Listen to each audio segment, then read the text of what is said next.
안녕하세요. مرحبا. Hello. I am living in a multicultural life. I'm from a Korean family, but I was born in the States and lived there until I was 5. Then I moved to Saudi, which was a totally new environment to me. Flowing around these various cultures, I got interested in languages. Currently, I'm learning Arabic. It is fascinating, but hard at the same time.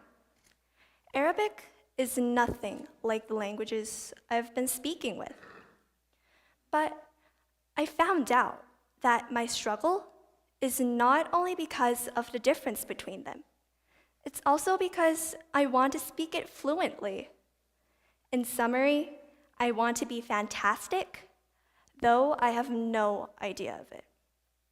So, how can you speak a really different language but still be good?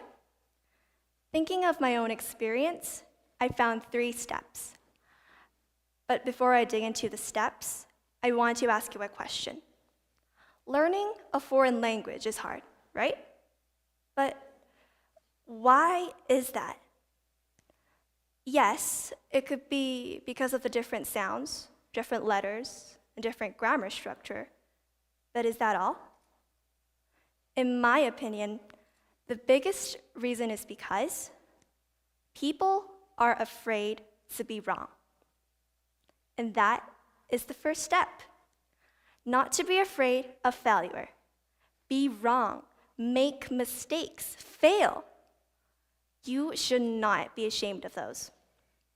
This is an important step because by failing, you can make great progress. Don't believe me? Then listen to my story. Once, I had to write a word in Arabic, meaning achievement, but I accidentally wrote a word that meant excretion. Eventually, I failed writing that word. But you know what? I never forgot those words. It's just stuck in my head. And this is how I realized that learning from failure is much more efficient than just mechanical memorization. Also, it's not only me that's saying this. Experts also proved this too. According to Harvard Business Review, managers in the vast majority of enterprises such as financial services, product design, hospitals, and even NASA's space shuttle program genuinely wanted their organizations learn from failure to improve future performance. Never forget that failure is nothing to be ashamed of. You learn from it. The second step is to find a guide. Failure helps you learn, but you do need someone to help you out with your mistakes. My guide is my Arabic teacher. She helps me through my learning process. But of course, it is definitely okay though you don't have a language teacher. Look around.